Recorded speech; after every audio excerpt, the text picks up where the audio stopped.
प्रिय मित्र, जय मसीह की। आशा करता हूँ कि आप स्वस्थ हैं, आप मस्त हैं और आप प्रभु के कार्य में व्यस्त हैं।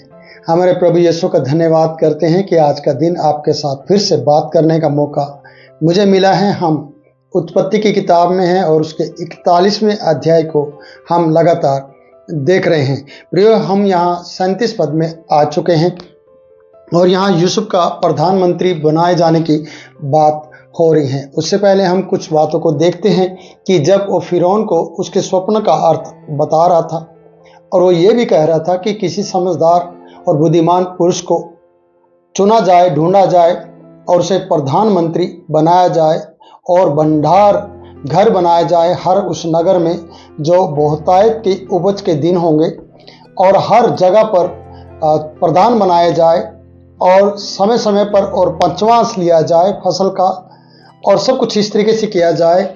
और वो अपने ही बारे में बात नहीं कर रहा था, वो किसी के बारे में बात कर रहा था।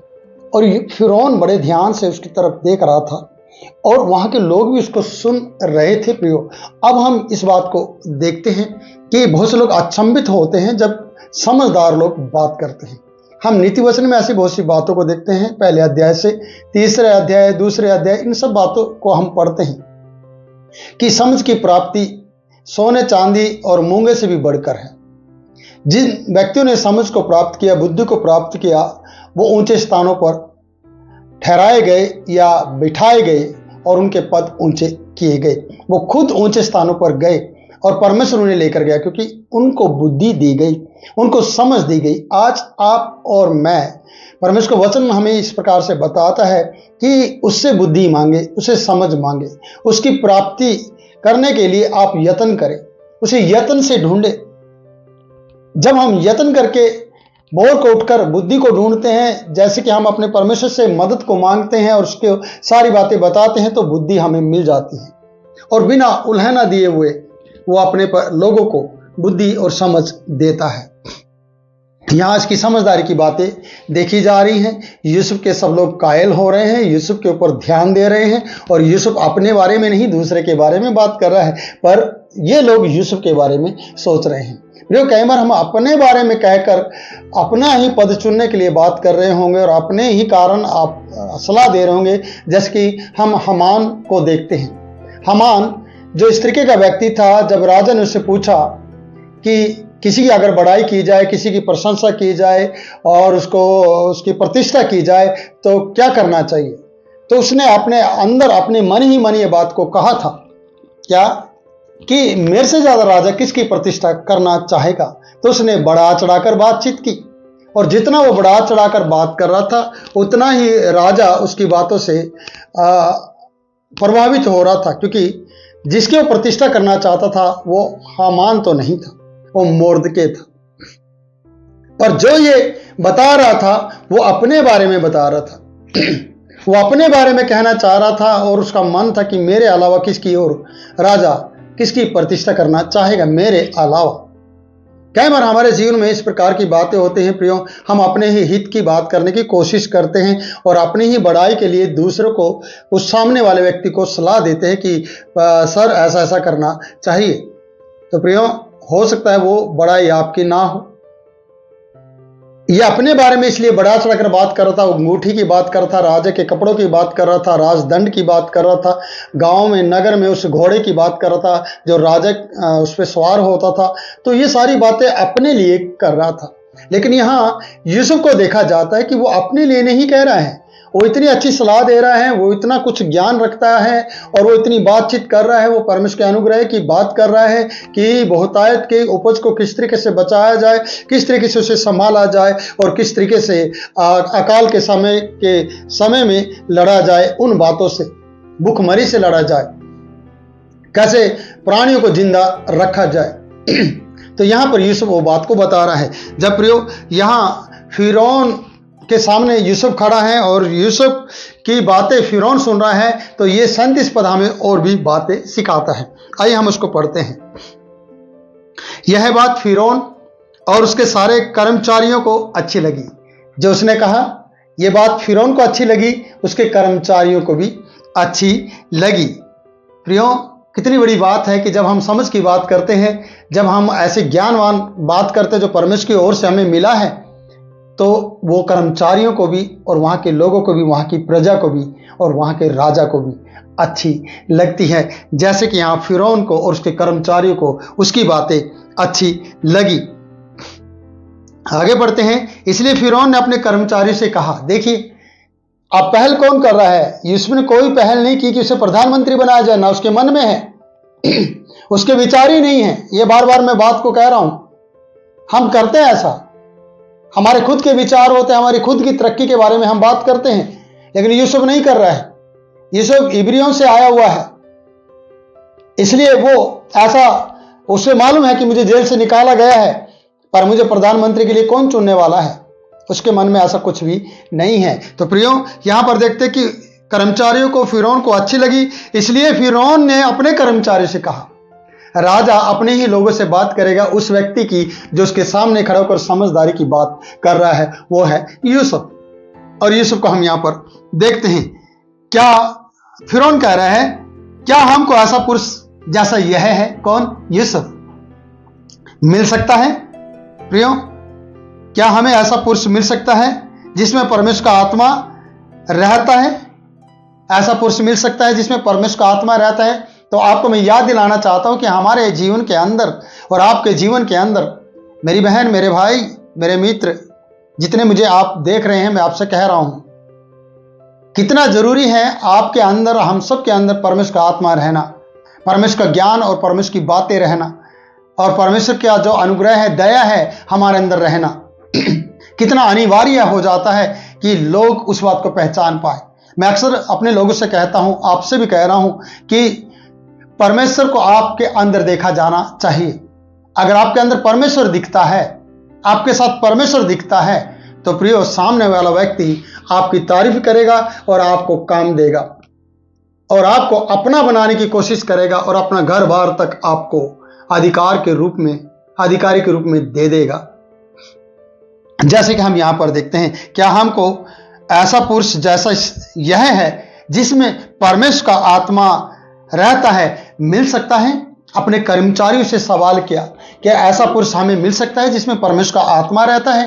प्रियो, आज आप लोगों की जरूरत है संसार को, आप लोगों की जरूरत है संसार के लोगों को, राजाओं को, जिसके अंदर परमेश्वर का आत्मा वास करता हो, जो देश को बचाने की बात करते हो, जो ऐसी सलाह दे सकते हो, जो ऐसे चीजों को संभाल सकते हो जो उन लोगों के पास नहीं पाई जाती। इसलिए आपको और मुझे परमेश्वर अपने काम के लिए और देश के सुकाल के लिए और सुकाल के दिनों में खड़ा रखने के लिए और अकाल में उन लोगों को संभालने के लिए जिम्मेवारी देने के लिए तैयार है। क्या आप तैयार हैं उन जिम्मेवारियों को लेने के लिए जो परमेश्वर आपको देना चाहता है? जैसे कि हम यूसुफ को और मिलती हुई जिम्मेवारियों को देखते हैं और फिरौन के मुख से इस बात को निकलते हुए देखते हैं कि क्या ऐसा पुरुष जिसे हम देख रहे हैं हमें मिल सकता है? सवाल है कि जिसमें परमेश्वर का आत्मा रहता है। 39 पद देखते हैं। फिर फिरौन ने यूसुफ से कहा, परमेश्वर ने जो तुझे इतना ज्ञान दिया है फिरौन ने यूसुफ से कहा, परमेश्वर ने जो तुझे इतना ज्ञान दिया है, प्रियो, क्या ये बात आपके लिए नहीं हो सकती? क्या यही बात आपके परिवार के घराने के बच्चे और आपके बुजुर्गों के लिए नहीं हो सकती? हो सकती है, अगर आपका ध्यान परमेश्वर की तरफ रहे।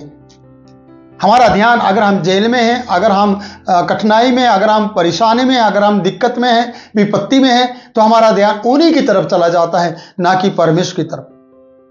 जेल में रहते हुए भी परमेश्वर की तरफ ध्यान रखने वाला यूसुफ आज जेल से बाहर है, इसलिए जेल से बाहर आने के बाद भी वो परमेश्वर ही की बड़ाई कर रहा है। जैसे कि मैंने पिछले दिनों में बताया कि जब फिरौन ने कहा, मुझे पता चला है कि तू सपना सुनते ही उसका फल बता देता है, तू इतना कुछ जानता है, मैंने तेरे विषय सुना है। उसने बोला, मैं तो कुछ नहीं जानता, परमेश्वर ही फिरौन के लिए शुभ वचन देगा। ये बात भी उसने परमेश्वर के ऊपर सौंप दी यूसुफ ने, और आज भी वो परमेश्वर की ही बात को कह रहा है और फिरौन को बता रहा है कि मेरे से अलावा कोई समझदार नहीं है। ऐसा नहीं, वो ऐसा कह रहा है किसी समझदार पुरुष को चुना जाए, बुद्धिमान को चुना जाए, लेकिन फिरौन इससे ज्यादा अपने देश के अंदर किसी भी बुद्धिमान पुरुष को नहीं देख रहा है। वो ये कह रहा है कि तेरे अलावा जिसके अंदर परमेश्वर का आत्मा रहता है और इतना ज्ञान है, जिसमें परमेश्वर का ज्ञान इतना परमेश्वर ने दिया है कि तेरे तुल्य कोई समझदार और बुद्धिमान नहीं, उसे कह रहा है। क्योंकि फिरौन उसके अंदर उस बात को देख रहा है जिस बात को आज हमारे अंदर देखा जाना चाहिए। आज हमारे अंदर वो बातें देखी नहीं जाती। आज हम सेल्फिशी हो गए हैं, लालची हो गए हैं, और हमारे जीवन में लालच का लक्षण दिखाई देते हैं, लालच के, और लालच दिखाई देता है, और हम इस तरीके से लालची बन जाते हैं कि प्रियो हम परमेश्वर को पीछे कर देते और आप अपने आप को आगे ले आते हैं। जैसे कि हम गेहजी को देखते हैं, उसके स्वामी के जीवन में चमत्कार थे, उसने उस धन दौलत को देखना ही नहीं चाहा, उसने उस चमत्कार को अपने वहां पर ना करके यर्दन नदी तक पहुंचा दिया उस व्यक्ति को, और वहां पर भी वो व्यक्ति आनाकानी कर रहा है नमान कोड़ी। लेकिन नमान के ही लोग उसे तैयार कर रहे हैं कि उस स्वामी की बात को याद कर, उसने तुझे कोई कठिन काम नहीं दिया है। हमारे प्रभु यीशु मसीह ने भी आपको कोई कठिन काम नहीं दिया है। आपको घुटनों पे आना है और प्रार्थना करना है और उसकी शक्ति और सामर्थ्य को प्राप्त करना है, उसके ज्ञान को प्राप्त करना है, और ज्ञान एक ही दिन में नहीं मिलने वाला, इसमें समय लग जाता है। जैसे कि यूसुफ प्रधानमंत्री की तरफ कदम बढ़ा रहा है, उसका परमेश्वर कदम बढ़ा रहा है, और उसका नॉमिनेशन होने वाला है, उसका नामकरण होने वाला है प्रधानमंत्री का, और वो आगे बढ़ते हुए हम उसको देख रहे हैं। इसका कारण क्या है? उसके पीछे किसका हाथ है? परिस्थितियां तो उसकी ऐसी नहीं है कि वो प्रधानमंत्री बनाया जाए, पर जो उसके अंदर रहता है वो परमेश्वर है, वो परमेश्वर का ज्ञान है, उसके अंदर परमेश्वर का आत्मा है जो उसे प्रधानमंत्री का पद देने वाला है। आज आपके और मेरे अंदर क्या पाया जाता है? क्या हमारे अंदर परमेश्वर का आत्मा पाया जाता है या नहीं पाया जाता? इसलिए 39 पद में फिरौन ने कहा, परमेश्वर ने जो तुझे इतना ज्ञान दिया है, परमेश्वर का नाम फिरौन भी ले रहा है कि परमेश्वर ने तुझे इतना ज्ञान दिया है। सचमुच में परमेश्वर ही है जो बुद्धि देता है, जो समझ देता है, जो ज्ञान देता है, और जो हमारे पदों को ऊंचा करता है, जो हमारी तरक्की को करता है, वो परमेश्वर ही है। कहता घोड़े से उठाकर चट्टान पर खड़ा करता और चट्टान से घोड़े पर भी ले आता है, वो परमेश्वर ही है। इसलिए परमेश्वर को कभी ना भूलें और ना उसे भुलाएं अपने जीवन से, क्योंकि उसने हमें जीवन दिया है और हमें उसकी चर्चा करते हुए कभी भी रुकना नहीं चाहिए। इसलिए यहां तेरे तुल्य कोई समझदार नहीं और कोई बुद्धिमान नहीं, इस कारण तू, हम अगली वीडियो में बात करेंगे प्रियो। इस कारण क्या है हमारी जिंदगी में जो हमें आगे ले जा सकते हैं? मैं कारण भी बता सकता हूं। कारण है परमेश्वर का भय, इससे तेरी आयु बढ़ेगी। हम 3 अध्याय नीति वचन में देखते हैं, इसे अपनी हृदय की पट्टियों पर लिखना, वचन को। बुद्धि तुझसे अलग ना होने पाए, तेरे गले का हार बने। जब हम बुद्धिमान नहीं रहते, जब हम परमेश्वर से बुद्धि नहीं मांगते, समझ नहीं मांगते, तो प्रियो हमारे गले का हार नहीं, समस्याएं और विपत्तियां हमारे गले का फंदा बन जाती हैं, और परमेश्वर के बंदे इस तरीके से फंदे लेकर घूम रहे हैं और वो अपना जीवन बर्बाद कर रहे हैं। मैं आपसे कहना चाहता हूं कि अगर आप सही तरीके से परमेश्वर के ज्ञान को प्राप्त करना चाहते हैं तो आपका पद बढ़ाया जाएगा, आपके अंदर परमेश्वर देखा जाएगा, आपके अंदर रब दिखाई देगा। लोग आपसे कहेंगे कि आपके अंदर रब दिखता है, आपके अंदर परमेश्वर दिखता है, आपके अंदर जीवन दिखता है। वो कब होगा? जब आप जीवन के साथ रहेंगे, वो है प्रभु यीशु मसीह। इसलिए फिरौन ने यूसुफ के अंदर उन चीज़ों को देखा जिसके कारण उसकी तरक्की होने जा रही है। आपकी भी तरक्की हो सकती है अगर परमेश्वर का आत्मा आपके अंदर वास करता है।